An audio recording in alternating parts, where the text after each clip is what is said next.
Mentor chemistry class में आप सबका स्वागत है। मैं प्रवीण शर्मा आपको केमिस्ट्री पढ़ाऊंगा। देखिए, केमिस्ट्री में अपने पास में क्या होता है कि जो चीज़ें होती हैं पहले अपन उसका थोड़ा डिस्कशन कर लेते हैं, ठीक है ना। कि एक आपने दिमाग के अंदर आपके ये रहता होगा कि भाई केमिस्ट्री है क्या, क्या सब्जेक्ट है, क्या क्या चीज़ें इसके अंदर आनी चाहिए और अपने पास में इसमें क्या क्या पढ़ना पड़ता है। बहुत सारे जो बच्चे होते हैं उनकी एक थिंकिंग होती है कि जो केमिस्ट्री होती है ना वो सारी की सारी रटनी पड़ती है। लेकिन देखिए, आपको मैं बता दूं कि केमिस्ट्री जो है वो रटने का सब्जेक्ट बिल्कुल नहीं है। जहां आपको रटना पड़ेगा वहां पर एक्सपेरिमेंट जो होते हैं, जितने भी प्रयोग होते हैं, उन प्रयोगों से जो चीजें निकल करके आती हैं वो अपने पास में अपने को याद करनी होती है। बाकी सारा का सारा जो केमिस्ट्री है वो अपने पास में समझने का गेम है। इसमें आपको केवल क्या है, चीजों को समझना है। और समझने की क्या होती है, इसमें बहुत सारी ट्रिक्स होती हैं। तो मैं आपको क्या है, ट्रिक के साथ साथ में एंजॉयमेंट करते हुए केमिस्ट्री आपको पढ़ाऊंगा, ठीक है। तो देखिए, जो आपके पास में केमिस्ट्री होती है उसमें अपने पास में सबसे पहले जो अपने पास में पूरा संसार बना हुआ है, पूरा जो विश्व बना हुआ है, उसमें अपने पास में क्या है कि सबसे छोटा जो कण होता है वहां से अपन इसकी शुरुआत करते हैं। तो अपने यहां पर क्या है कि जो चैप्टर है वो चैप्टर अपने पास में है एटॉमिक स्ट्रक्चर, परमाणु संरचना जिसको अपन कहते हैं। तो देखिए, जो परमाणु संरचना का अपने पास में जो चैप्टर है, इसके अंदर अपने पास में परमाणु, उसकी संरचना कैसी होती है, उसमें कौन कौन से छोटे छोटे कण पाए जाते हैं और उन सब छोटे छोटे कणों में कितना आवेश होता है, उनका क्या रोल होता है, कैसे आयन बनता है, कैसे अणु बनता है, इन परमाणुओं में कौन कौन से गुण होते हैं और परमाणु में जो छोटे छोटे कण हैं जैसे इलेक्ट्रॉन हुआ, प्रोटॉन हुआ, न्यूट्रॉन हुआ और भी बहुत सारे कण होते हैं, इनकी खोज किस तरह से की गई और इन खोज के पीछे अपने पास में कौन कौन से वैज्ञानिक थे और अपने पास में यहाँ पर इनसे रिलेटेड क्या क्या चीजें अपन इसके अंदर जो है होती हैं, उनके बारे में अपन सारी डिटेल स्टडी अपन पढ़ेंगे। तो देखिए, अपने पास में यहाँ पर जो चैप्टर स्टार्ट होता है वो है अपने पास में एटॉमिक स्ट्रक्चर, परमाणु संरचना जिसको अपन कहते हैं। इंग्लिश में भी लिख देता हूं ताकि आप इंग्लिश को भी कनेक्ट कर पाओ।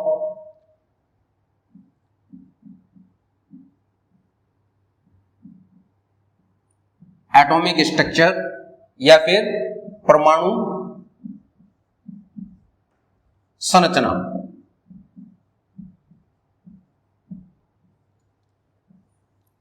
तो अपने पास में यहां पर चैप्टर है परमाणु संरचना।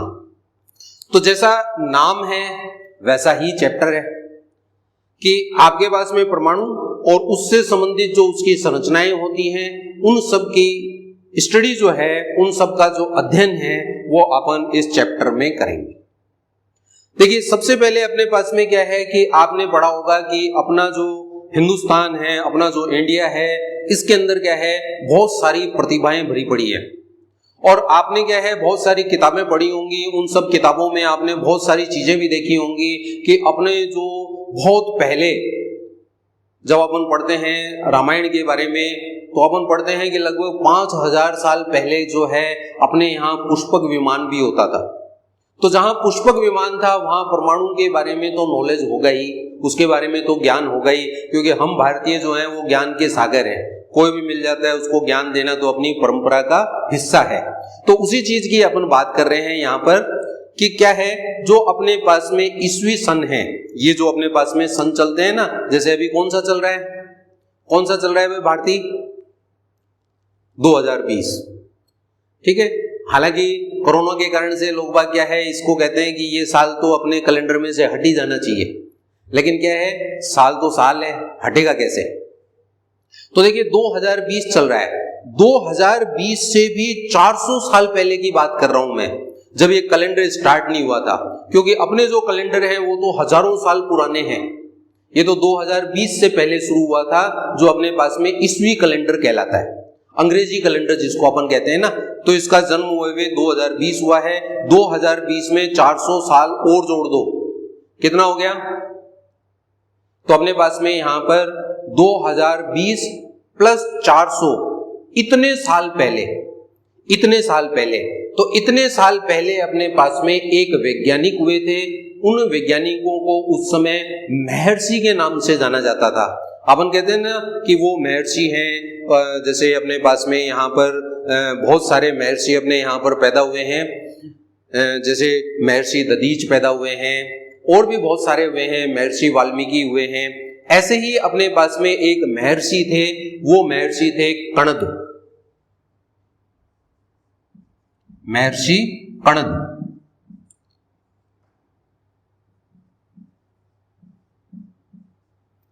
ये एक तरह के वैज्ञानिक ही थे, क्योंकि अपने जितने भी जो विज्ञान है, पुराना विज्ञान है, वो सब महर्षियों का ही दिया हुआ है। तो आप यहां देखिए कि ये अपने पास में 400 बीसी, 400 बीसी का मतलब है क्रिश्चियन कैलेंडर में अपने पास में 400 साल पहले, क्रिश्चियन कैलेंडर से भी 400 साल पहले। तो क्रिश्चियन कैलेंडर से 400 साल पहले एक अपने पास में महर्षि हुए थे, और वो महर्षि का नाम था कणद। इन्होंने कहा था कि पदार्थ जो है, पूरा ब्रह्मांड, उन्होंने पदार्थ का नाम नहीं लिया, उन्होंने क्या कहा?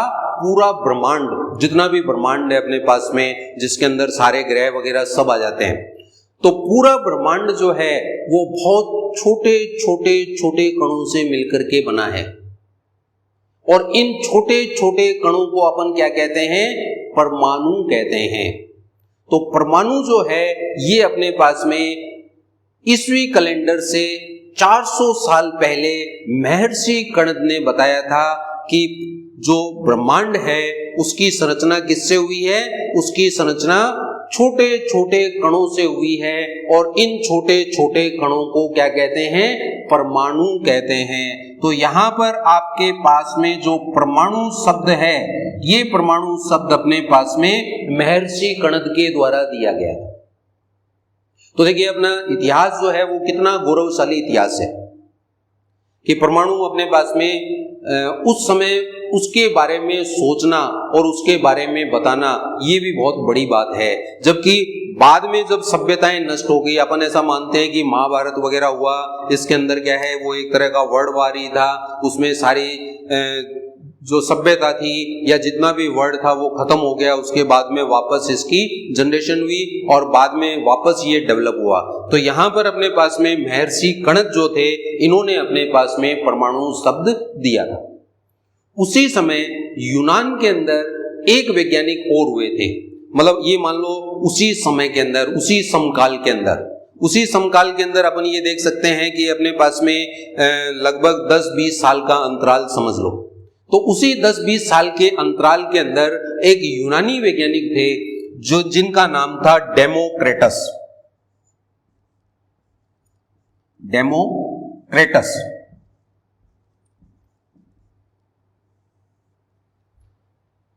तो ये अपने पास में यूनानी वैज्ञानिक थे डेमोक्रेटस। इन डेमोक्रेटस ने क्या है, इन्होंने एटम वर्ड दिया। परमाणु तो किसने दिया? महर्षि कणद ने। और जो अपने पास में एटम जो है, इंग्लिश में जिसको अपन एटम कहते हैं, ये शब्द जो है वो डेमोक्रेटस ने दिया। और उन्होंने भी ये बताया कि जो ब्रह्मांड है वो छोटे छोटे कणों से मिलकर के बना है, जिसको अपन एटम कहते हैं। तो देखिए अपने पास में जो इतिहास है, किसी भी चीज में आप चले जाओ साइंस के अंदर, उसके अंदर आपको जो इतिहास है उसके अंदर आपको बहुत सारी चीजें ऐसी मिलेंगी जो कि अपनी भारतीय सभ्यता से जुड़ी हुई हैं। तो ये अपने पास में गौरवशाली बात है। तो देखिए अपने पास में यहाँ अपन ने स्टार्ट किया है परमाणु संरचना। परमाणु संरचना में सबसे पहला पॉइंट आपको ध्यान रखना है कि 400 ईस्वी कैलेंडर से 400 साल पहले, क्रिश्चियन कैलेंडर से बैकवर्ड 400 ईयर्स, महर्षि कणद ने कहा था कि ब्रह्मांड छोटे छोटे कणों से मिलकर बना है, जिसे परमाणु कहते हैं। उसी समय यूनान में एक वैज्ञानिक था डेमोक्रेटस, उसने कहा कि जो छोटे छोटे कण हैं उनको अपन एटम कहते हैं। तो देखिए ये एटम शब्द और ये परमाणु शब्द एक ही हैं, परिभाषाएं भी दोनों ने लगभग एक जैसी दी थी। फिर पता नहीं क्या हुआ कि अपने पास में समय ऐसा चलता गया और समय जैसे जैसे चलता गया, जैसे अपने पास में अभी क्या है, सारे जो कोरोना काल चल रहा है ये भी एक समय है, ऐसा अपन ने कल्पना भी नहीं की थी। तो सेम उसी तरह से क्या है कि समय चलता गया और लोग बाग इन लोग चीजों को भूल गए। फिर लगभग क्या है, आज से लगभग 1800 ईस्वी की अपन बात करें, मतलब आज से 200 साल पहले, वो तो क्या था कि लगभग 2600 साल पहले की बात थी, लेकिन ये अपने पास में जो बात है वो आज से लगभग 200 साल पहले की बात है। उस समय अपने पास में क्या है, एक नया वैज्ञानिक आया और उस वैज्ञानिक ने जो मॉडर्न अपने पास में केमिस्ट्री है, आधुनिक जो रसायन है, उसके बारे में, जो परमाणु होता है उसके बारे में जो नॉलेज है वो उसने दिया। इसलिए अपने पास में जो स्टार्टिंग है अपनी वो यहीं से होती है। तो अपने पास में देखिए ये सारी चीजें आपको समझ में आ गई, सिंपल सी है, ये तो एक इंट्रोडक्शन हो गया। अब इससे अगला पॉइंट अपन लेते हैं।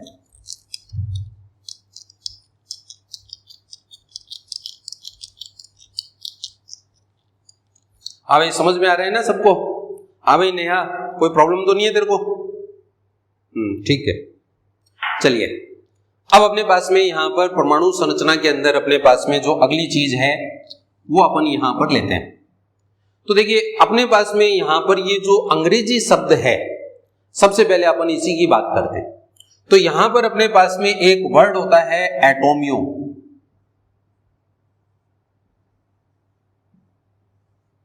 ये अपने पास में एक शब्द है एटोमियो, ये यूनानी भाषा का शब्द है। तो ये कौन सी भाषा का शब्द है?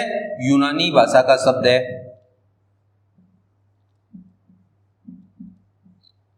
ठीक है, इसका मतलब होता है जिसे काटा ना जा सके, जिसे काटा जा सके। तो अपने पास में इसको अपन कहते हैं कटेबल, या आप यूं कह सकते हो भाज्य। जैसे गणित में होता है ना कि अपने पास में ये इस संख्या से भाज्य है, मतलब अपन उसके अंदर उसका भाग लगा सकते हैं, वैसे ही ये शब्द है भाज्य। भाज्य का मतलब क्या है? जिसको अपने पास में तोड़ा जा सके, जिसके टुकड़े किए जा सके। ये अपने पास में यहां पर शब्द आता है टोमियो, एटोमियो नहीं, टोमियो शब्द आता है। ये अपने पास में एक शब्द है यूनानी, इसका नाम है टोमियो, जिसका मतलब होता है भाज्य। अब क्या करो, इस टोमियो शब्द के अंदर अपन क्या करते हैं, यहां पर अपने पास में और जोड़ देते हैं, इसमें ए और जोड़ देते हैं। पहले अपने पास में शब्द क्या था? टोमियो। टोमियो का मतलब क्या होता है? भाज्य। भाज्य का मतलब क्या होता है? जिसको तोड़ा जा सके। तो इसको अपन तोड़ सकते हैं, लेकिन इसमें ए लगा दिया। ए का मतलब क्या हो गया? नहीं। जहां भी ए लगता है उसका मतलब होता है नॉट। तो अपने पास में यहां पर इसका मतलब हो गया अभाज्य।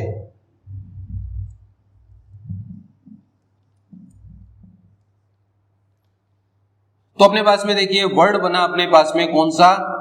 एटोमियो। ये अपने पास में शब्द बना है एटोमियो।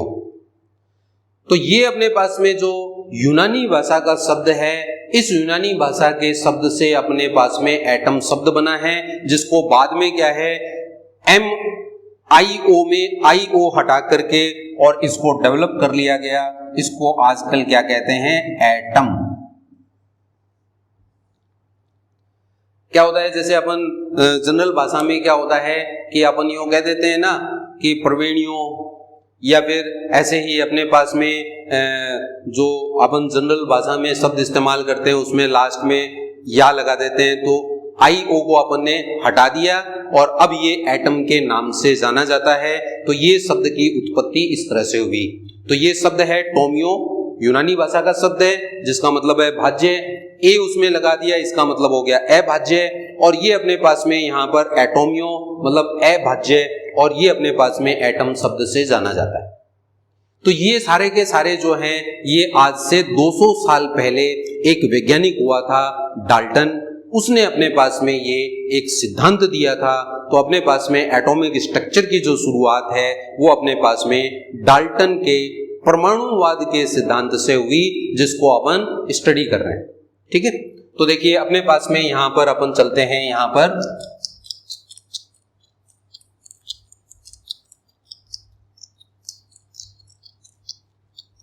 यहां तक हो गया क्लियर? सिंपल चीजें मैंने आपको बताई है ताकि आप चीजों को कनेक्ट कर पाओ। तो देखिए अपने पास में यहां पर अपन लेते हैं, इसमें सबसे पहला पॉइंट लेते हैं डाल्टन का परमाणुवाद का सिद्धांत।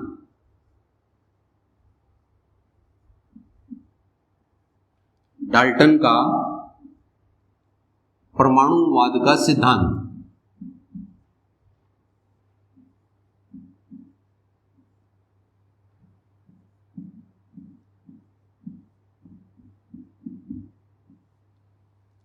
ठीक है, तो ये अपने पास में है डाल्टन का परमाणुवाद का सिद्धांत। ये भी कौन सा साइंटिस्ट था? यूनान का ही था ये भी। तो इसने क्या कहा? ये कहता है कि पदार्थ का सबसे छोटा कण, जो भी पदार्थ है, जैसे अपन यहां पर ले लेते हैं, मान लो चौक है, चौक को आपने क्या किया, उसका पाउडर बनाना शुरू किया, छोटे छोटे पाउडर होते हैं ना, वैसे उसको पाउडर रूप में बदलना आपने स्टार्ट किया। तो पाउडर बनाते बनाते अपने पास में एक स्थिति ऐसी आएगी कि उससे छोटा पाउडर बनना संभव नहीं है। तो पदार्थ का अपने पास में सबसे छोटा कण बन गया, जिसको अपन आगे नहीं तोड़ सकते। तो डाल्टन ने यह कहा कि पदार्थ का वह सबसे छोटा कण जिसे आगे विभाजित ना किया जा सके, जिसे आगे तोड़ा ना जा सके, उसको अपन क्या कहते हैं? उसको अपन कहते हैं परमाणु। मुख्य रूप से डाल्टन का परमाणुवाद सिद्धांत यही है। तो देखिए इसमें अपने पास में जो पॉइंट है, सबसे पहला पॉइंट ये अपने पास में ये है, पदार्थ का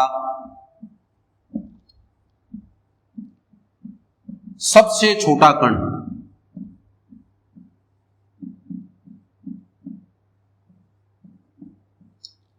जिसे विभाजित ना किया जा सके, जिसे विभाजित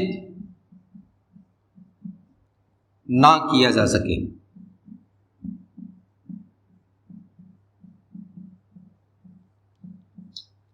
क्या कहलाता है? परमाणु कहलाता है।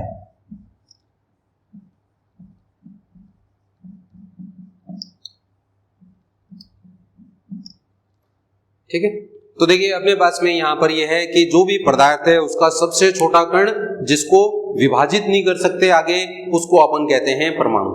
तो ये डाल्टन के परमाणुवाद सिद्धांत का बेसिक सिद्धांत यही है। फिर इसमें क्या है, बहुत छोटे छोटे पॉइंट और जुड़ जाते हैं, छोटी छोटी चीजें और जुड़ जाती हैं। तो ये अपने पास में आपको परमाणुवाद का सिद्धांत ये ध्यान रखना है। फिर अपने पास में इसमें दूसरा पॉइंट आता है, ये कहता है कि एक तत्व के सारे परमाणु एक जैसे होते हैं। कोई एक तत्व आपने ले लिया, अपने पास में क्या है, जैसे लोहे की टेबल है, ठीक है, लोहे की टेबल है। अब लोहा क्या है? एक तत्व है। लोहा क्या है? एक तत्व है। अब इस लोहे तत्व के अंदर जितने भी परमाणु हैं, सारे के सारे लोहे के ही परमाणु से बने। तो जितने भी परमाणु हैं वो सारे के सारे एक जैसे होंगे। अब यहां एक जैसे से मतलब क्या होता है? एक जैसे से मतलब अपने पास में होता है कि उन सब के गुण एक जैसे होंगे और उन सब का द्रव्यमान भी एक जैसा होगा। जैसे अपने पास में आयरन जो होता है, लोहा जो होता है, उसमें एक परमाणु का भार 56 होता है, 56 के बराबर होता है। जैसे अब तक 56, उससे आपको ध्यान रह जाएगा। तो उसका कितना होता है? 56 होता है, 56 होता है उसका। अब तो उसमें जितने भी परमाणु हैं सबका भार कितना है? 56 ही है। सभी का उतना ही उसके अंदर प्रेजेंट है। अब क्या होता है कि उन सबके गुण भी एक जैसे हैं। क्या होता है? लोहे में जंग लग जाती है। तो जितने भी परमाणु हैं उन सब में ऐसा ही होगा, उन सब में जंग लगती है। जंग मतलब जैसे लोकल लैंग्वेज में उसको जरना भी कहते हैं ना, जर जाता है, जंग लग जाती है, तो उसके ऊपर जंग लग जाती है। तो ऐसा गुण सब में ही है। तो आपके पास में इसका जो दूसरा पॉइंट था वो यही था कि कोई भी तत्व हो उस तत्व में जितने भी परमाणु होते हैं वो सारे एक जैसे होते हैं। तो इसका देखिए सेकंड पॉइंट अपने पास में है, एक तत्व के समस्त परमाणु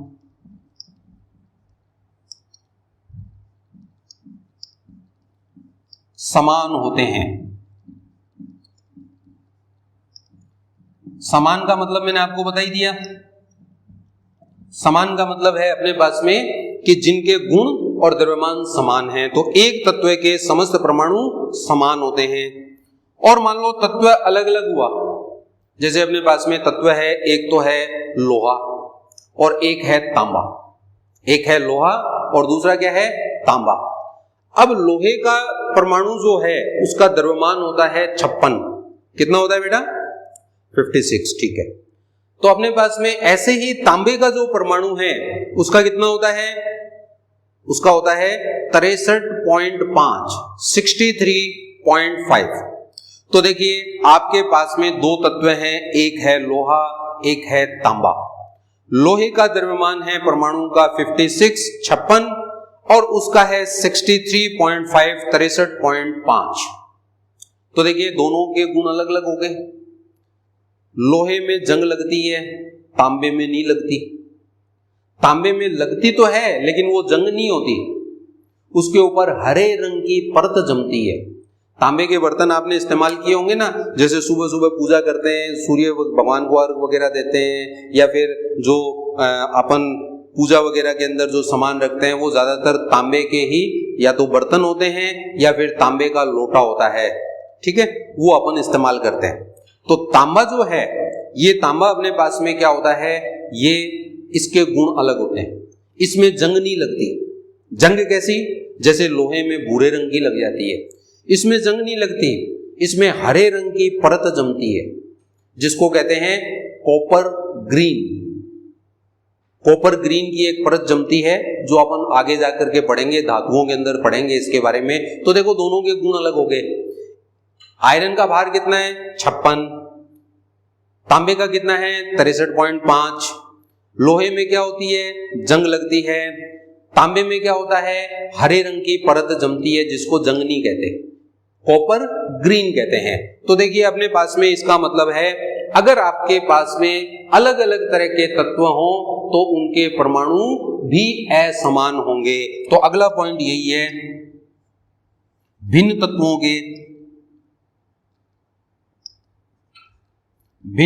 के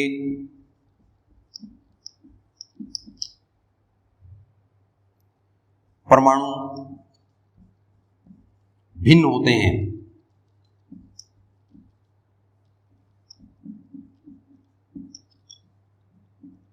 तो देखिए डाल्टन का जो सिद्धांत है उसके अपने पास में बेसिक जो है वो 3 पॉइंट अपने पास में हैं जो काम के हैं। बाकी तो क्या है, आप चाहे जितने पॉइंट बना लो, वो कोई दिक्कत वाली बात नहीं है।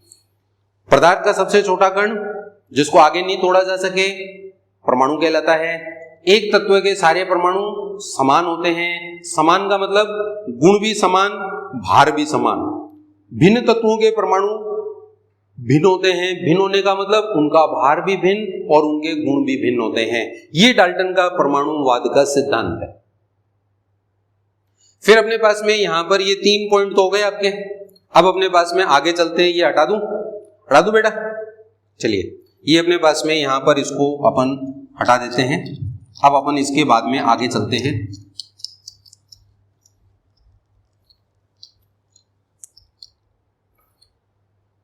ये जो वैज्ञानिक था इसने क्या है, द्रव्यमान संरक्षण का नियम, स्थिर अनुपात का नियम और गुणित अनुपात का नियम, इसको समझाने में इस सिद्धांत से हेल्प हुई।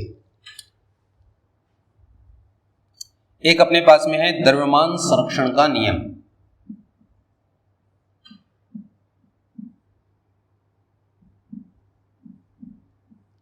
द्रव्यमान संरक्षण नियम, स्थिर अनुपात का नियम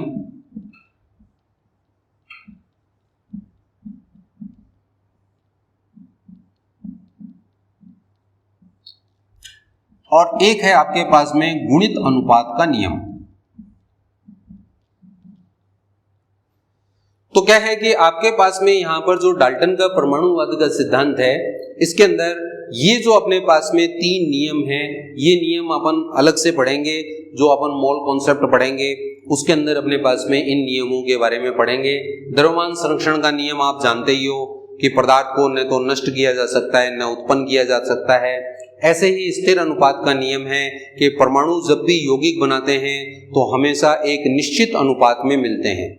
ऐसा ही गुणित अनुपात का नियम है। तो ये नियम अपन डिटेल में आगे पढ़ेंगे। इसमें आपको केवल इतना ध्यान रखना है कि ये इन नियमों की सहायता से, अपने परमाणुवाद के सिद्धांत की सहायता से इन नियमों को समझा सका। इन्हें डाल्टन के सिद्धांत से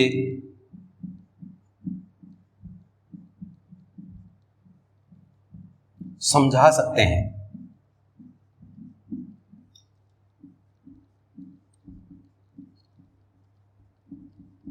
तो देखिए, ये नियम तो अपन बाद में पढ़ेंगे, अभी केवल आप इतना जान लो कि ये अपने पास में जो है परमाणुवाद का सिद्धांत, इनसे अपन इन नियमों को समझा सकते हैं। बाकी नियम अपन डिटेल में आगे जब डिस्कस करेंगे उसके अंदर ये नियम अपने पास में आ जाएंगे। तो एक अपने पास में इसका प्लस पॉइंट ये भी। तो ये अपने पास में डाल्टन के परमाणुवाद के सिद्धांत के 4 चीजें हो गई। परमाणु सबसे छोटा कण है, आगे नहीं तोड़ा जा सकता। एक तत्व के सारे परमाणु समान होते हैं, भिन्न तत्वों के भिन्न भिन्न होते हैं। द्रव्यमान संरक्षण का नियम, स्थिर अनुपात का नियम और गुणित अनुपात का नियम डाल्टन के सिद्धांत से अपन समझा सकते हैं। और इसमें एक पॉइंट अपने पास में और रह जाता है, जो लास्ट पॉइंट है इससे रिलेटेड। परमाणु जो होते हैं वो एक निश्चित संख्या अनुपात में, परमाणु निश्चित संख्या अनुपात में जुड़कर यौगिक की रचना करते हैं। अपने पास में है निश्चित अनुपात में जुड़कर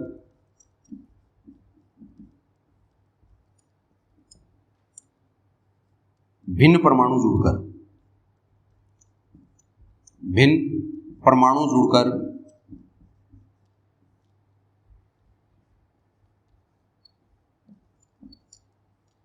यौगिक बनाते हैं।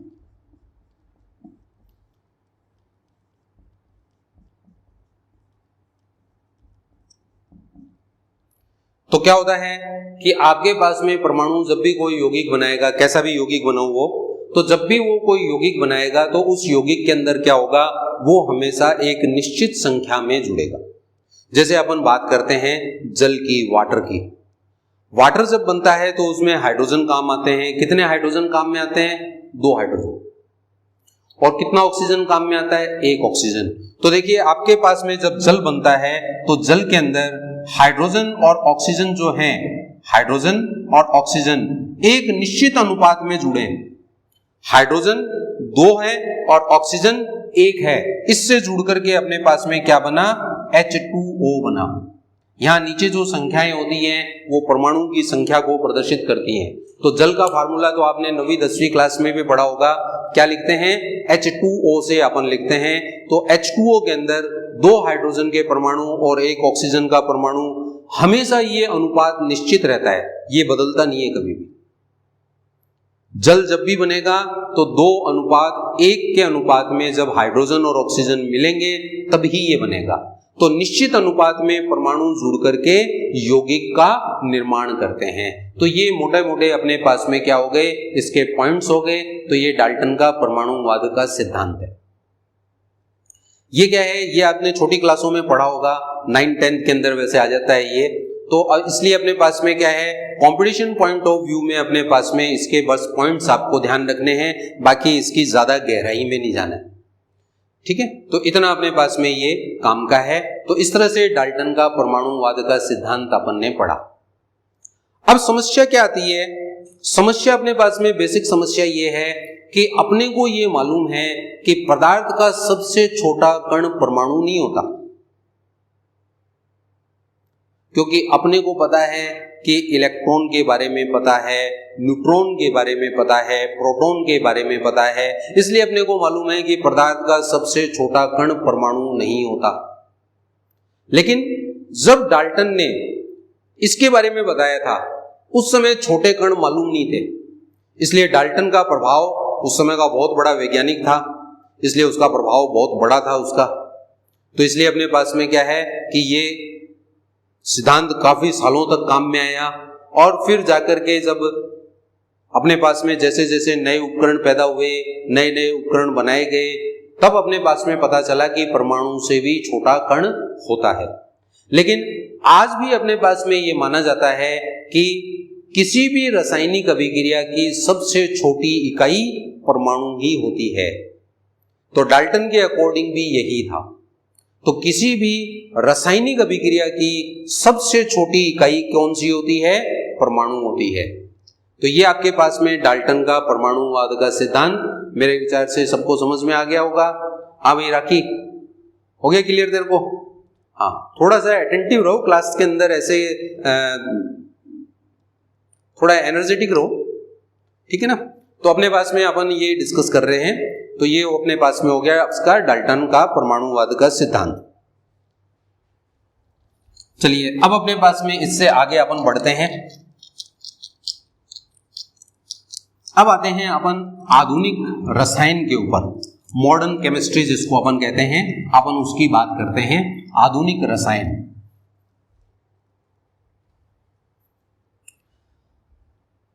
ये तो डाल्टन का हो गया आधुनिक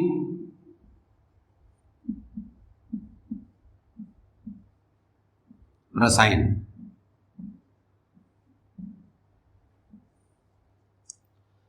आधुनिक रसायन में अपने पास में परमाणु से छोटे कण भी होते हैं। परमाणु से छोटे कण कौन से? इलेक्ट्रॉन, प्रोटॉन, न्यूट्रॉन, ये भी होते हैं, ठीक है।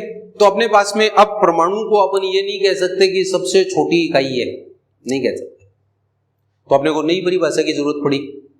इसका मतलब है कि आपके पास में जो मॉडर्न केमिस्ट्री है, आधुनिक रसायन है, उसके अनुसार परमाणु की सही परिभाषा क्या होगी, वही अपन डिस्कस कर रहे हैं। तो परमाणु की सब परिभाषा ये होती है कि तत्व का वह सबसे छोटा भाग, तत्व का वह सबसे छोटा भाग जिसमें तत्व के सारे गुण उपस्थित हो। अब जैसे मान लीजिए आपने कहा कि तत्व का सबसे छोटा पार्ट तो इलेक्ट्रॉन हो जाता है, न्यूट्रॉन हो जाता है, प्रोटॉन हो जाता है, नहीं, ये सबसे छोटे भाग नहीं है जिनमें पदार्थ के गुण नहीं है। तो इसलिए आपके पास में यहां पर क्या है, परिभाषा को थोड़ा सा अपन अलग करेंगे।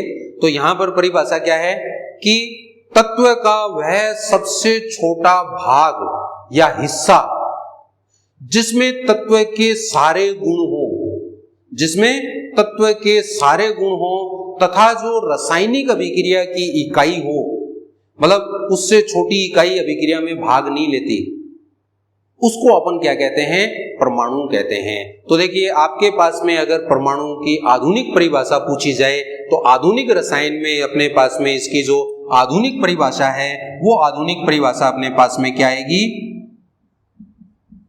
तत्व का वह सबसे छोटा भाग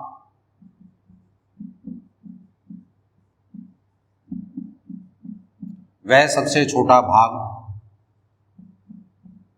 जिसमें तत्व के सारे गुण हो,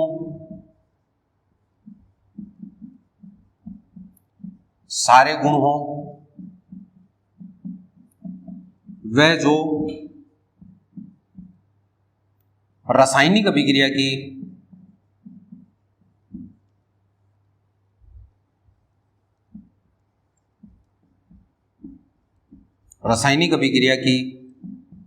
सबसे छोटी इकाई हो।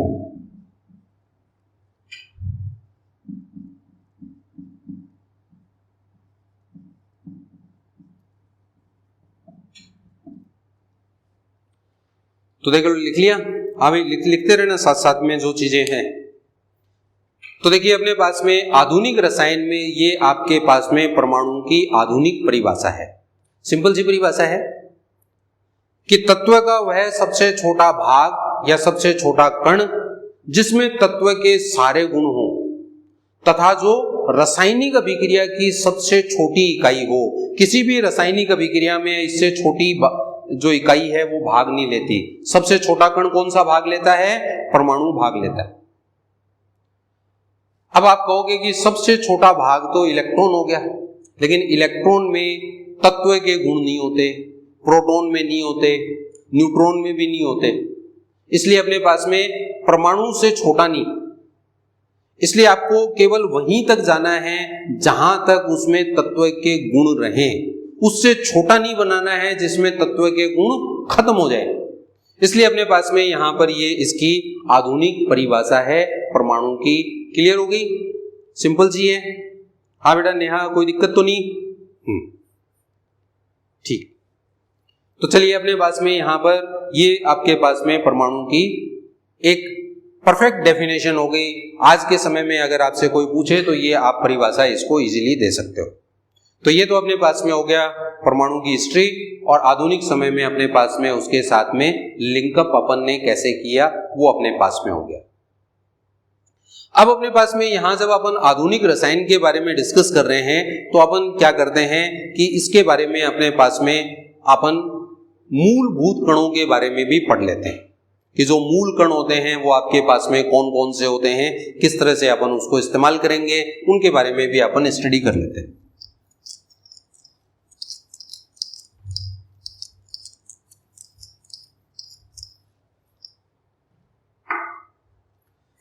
तो देखिए अपने पास में यहां पर अपन लेते हैं मूलभूत कण।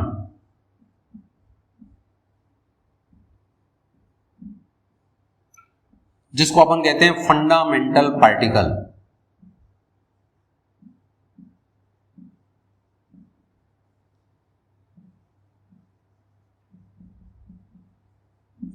ठीक है, मूलभूत कण। ये आप छोटी क्लासों में भी पढ़ चुके हो, वही चीजें हैं। तो आपके पास में परमाणु के जो मूलभूत कण हैं, मतलब जिससे वो मिलकर के बना है, किन चीजों से मिलकर के बना है वो फंडामेंटल चीजें अपने को बतानी है। तो अपने पास में देखिए इसके अंदर कौन कौन से कण आते हैं जिनको अपन मूलभूत कणों के अंदर डिवाइड करते हैं। एक तो अपने पास में यहां पर आता है मूलभूत कण के अंदर इलेक्ट्रॉन।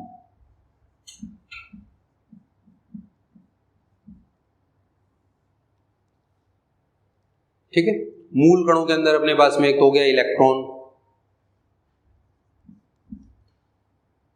इसका सिंबल भी साथ में लिख लो।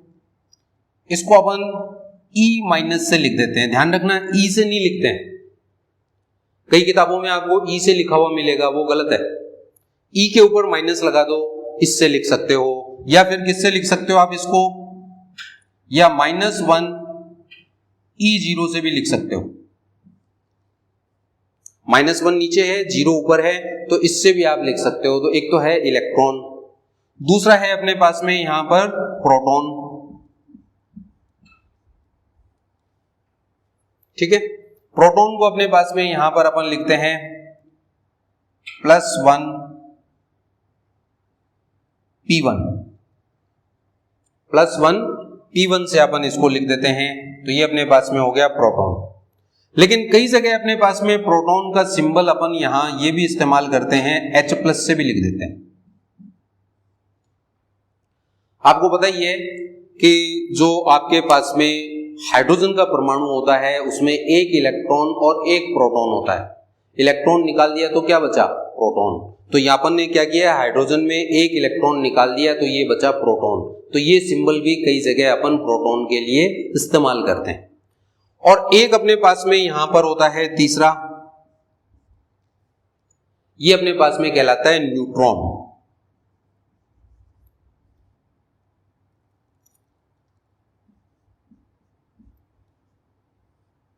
जिसको अपन सिंबल से लिखते हैं 0N1। इस सिंबल से अपन इसको लिख देते हैं। तो ये अपने पास में न्यूट्रॉन का सिंबल है। कई जगह इसको 1 बाद में लिख देते हैं, उससे कोई फर्क नहीं पड़ता। आप इसको पहले लिखो बाद में लिखो, ऐसे भी लिख देते हैं। ठीक है, ये है अपने पास में न्यूट्रॉन। तो आपके पास में परमाणु के 3 मूल कण होते हैं, मूल कण मतलब उसकी जान होते हैं ये, तो ये इसकी 3 जाने हैं। एक का नाम है अपने पास में इलेक्ट्रॉन, एक का नाम है प्रोटॉन और एक का नाम है अपने पास में यहाँ पर न्यूट्रॉन। ये 3 मूल कण हैं। तो इन मूल कणों के बारे में ही अपन आगे डिटेल पढ़ेंगे, जिसके अंदर अपने पास में यहाँ पर अपन ये पढ़ेंगे इनका कितना द्रव्यमान होता है, इनमें कितना आवेश होता है, इनमें कितना अपने पास में आवेश जो होता है वो कौन कौन सी इकाइयों में लिखा जाता है, और इन 3 मूल कणों की कौन कौन से वैज्ञानिकों ने खोज की थी। तो इसी के बारे में अपने पास में आगे अपन इनके बारे में पढ़ेंगे। ठीक है, तो ये अपने पास में इस तरह से अपन इसको एक्सप्लेन करते हैं और इस तरह से अपन इसको समझाते हैं। तो ये तो अपने पास में आज का हुआ कंप्लीट, बाकी अपन कल पढ़ेंगे।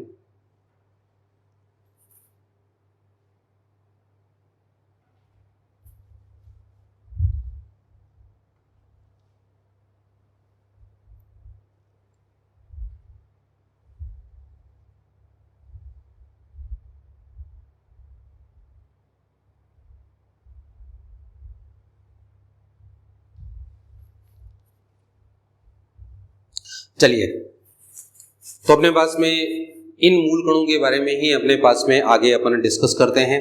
अभी थोड़ा सा समय है तो अपन ये लास्ट का अपन इसको डिस्कस कर लेते हैं, उसके बाद अपने पास में कल के लिए अपन प्रिपेयर करेंगे।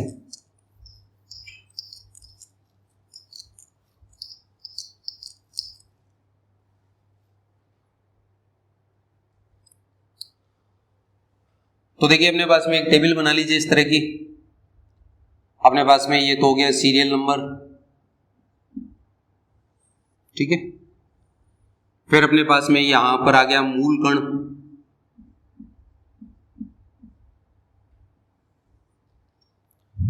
ठीक है। फिर अपने पास में आ गया इसका संकेत, ठीक है। फिर अपने पास में आ गया इसका द्रव्यमान,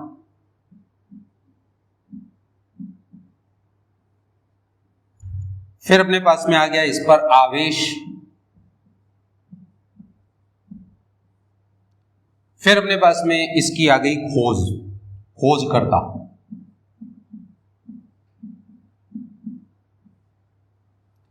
तो देखिए, अपने पास में यहां पर ये टेबल आपको याद करनी है, क्योंकि ये सीधी अपने पास में क्या है, ये वैज्ञानिकों ने जो खोजा था उससे रिलेटेड अपने पास में है ये। तो ये अपने को ऐसा का ऐसा याद ही करना है। सबसे पहले अपने पास में मूल कण की बात करते हैं अपन इलेक्ट्रॉन की।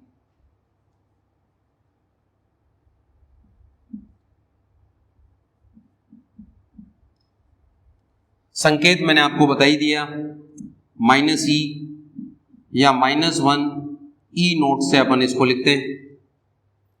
अब इसका जो द्रव्यमान होता है वो द्रव्यमान होता है अपने पास में 9.1 गुणा 10⁻31 किलोग्राम के बराबर। 9.1 गुणा 10⁻31 किलोग्राम से अपन इसको लिखते हैं। और इसको चाहें तो अपने पास में एक द्रव्यमान और लिखा जा सकता है AMU के अंदर।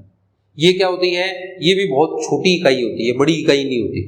तो ये भी अपने पास में एक स्मॉल यूनिट होती है। तो ये अपने पास में यहां पर इसकी इकाई आ जाएगी 0.00055 AMU।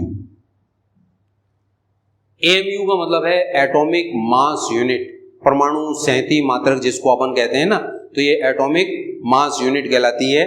AMU से अपन लिखते हैं, ये छोटी इकाई है। तो किलोग्राम में भी लिख सकते हो, AMU में भी लिख सकते हो, दोनों ही आपको याद करनी है, रटनी है ये तो। अब इसका जो आवेश होता है, ये आवेश माइनस में होता है। 1.6 गुणा 10⁻⁻19 कूलाम के बराबर होता है। इतना कूलाम होता है। कूलाम को अपन C से लिख देते हैं, ठीक है। तो ये अपने पास में क्या है, अपन इसको C से लिख देते हैं। C का मतलब है यहां कूलाम। इतना आवेश होता है। इसका आवेश अपन क्या कर सकते हैं, और छोटी इकाई में भी लिख सकते हैं। इससे छोटी इकाई जो होती है वो अपने पास में होती है ESU, इलेक्ट्रोस्टैटिक यूनिट। उसमें होता है -4.8 गुणा 10⁻10 ESU, इलेक्ट्रोस्टैटिक यूनिट।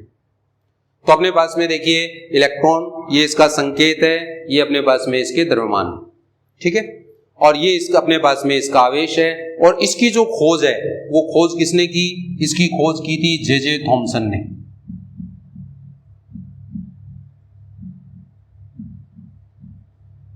तो इसके खोजकर्ता कौन थे?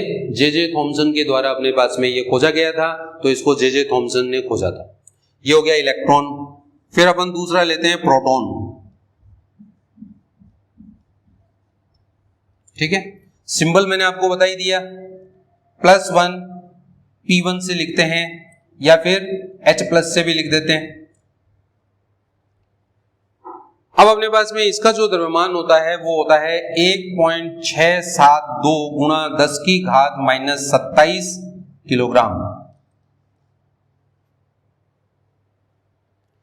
और अगर अपन AMU में बात करें, इसकी छोटी इकाई में बात करें, तो ये होता है 1.0072 AMU, एटॉमिक मास यूनिट। ये अपने पास में इतना इसका द्रव्यमान होता है। आवेश की बात करें तो आवेश वो का वही है जो प्रोटॉन का है, फर्क केवल इतना है कि आवेश इसमें धनात्मक होता है, इसमें पॉजिटिव होता है। तो अपने पास में आवेश उतना ही लिख देना, 1.6 गुणा 10⁻⁻19 कूलाम, और या फिर अपने पास में 4.8 गुणा 10⁻⁻10 ESU। ये मैं इसलिए लिखा रहा हूं कि जितने भी न्यूमेरिकल आप सॉल्व करोगे उन सब में मान किस में लिखा हुआ होगा? ESU में लिखा हुआ होगा, इसलिए अपने पास में यहां पर ये मैंने लिखा है। अब इसकी जो खोज है, इसकी खोज के अंदर देखिए बहुत सारे अपने पास में यहां पर कंफ्यूजन चलते हैं। फिजिक्स में कहते हैं रदरफोर्ड ने खोजा था, केमिस्ट्री वाले कहते हैं गोल्डस्टीन ने खोजा था। ये कंट्रोवर्सी आज भी बनी हुई है, इसलिए अपने पास में आपको जो फिजिक्स में कहा जाए वो फिजिक्स में याद करो, जो केमिस्ट्री में कहा जाए वो केमिस्ट्री में याद करो। इसकी खोज अपने पास में खोजकर्ता का श्रेय जाता है गोल्डस्टीन को।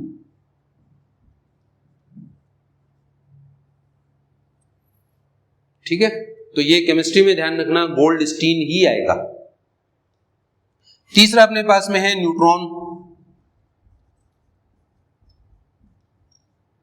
सिंबल अपने पास में 0N1। द्रव्यमान इसका होता है अपने पास में 1 ये ऊपर वाला थोड़ा सा मैं ऊपर कर देता हूं जिससे क्या है कि आपको दिक्कत नहीं आए। 1.672 इंटू 10⁻⁻27 किलोग्राम या फिर 1.0072 AMU। ठीक है, न्यूट्रॉन का अपने पास में देखिए यहां पर होता है, न्यूट्रॉन की वैल्यू आती है अपने पास में 1.675 गुणा 10⁻⁻27 किलोग्राम। देखो बहुत थोड़ा सा अंतर है, इसमें 72 है, इसमें 75 है। और AMU में बात करें तो AMU में अपने पास में होता है यहां पर 1.0086 AMU। आवेश का इसमें कोई लोचा है ही नहीं, आवेश कितना है? 0, तो इस पे कोई आवेश नहीं होता। ये अपने पास में न्यूट्रॉन वाला कॉलम चल रहा है। ठीक है, ये न्यूट्रॉन है सबसे लास्ट में। और इसका जो खोज करता है वो खोज करता अपने पास में यहां पर कौन आता है? इसमें खोजा गया था किसके द्वारा? ये अपने पास में जेम्स चैडविक नाम का एक वैज्ञानिक हुआ था, जेम्स चैडविक। तो देखिए आपको ये चीजें आपको याद ही करनी पड़ेंगी, इसके अलावा अपने पास में दूसरा कोई रास्ता नहीं है, इसलिए इनको रट लेना चाहिए। ठीक है, तो ये सारी चीजें आप याद कर लेना, ये इतना अपने पास में आ जाए।